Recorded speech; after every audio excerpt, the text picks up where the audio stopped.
di rinascere come nasce ogni giorno nuovo. È ora di alzarsi, perché abbiamo un sacco di cose da fare. È ora di mettere in moto e ripartire. È l'ora del caffè, l'ora della colazione. È l'ora giusta. È ora che la musica ricominci.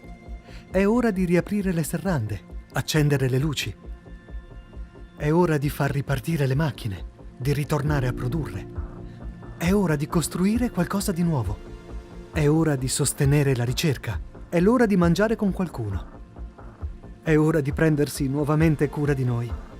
È ora di comprare quel vestito a cui avevamo rinunciato. È ora di sentirsi vivi. È l'ora che non vedevamo l'ora. Ora Veneto. Il piano di interventi economici per traghettare il Veneto verso la ripresa. Il Veneto riparte. Il futuro è ora.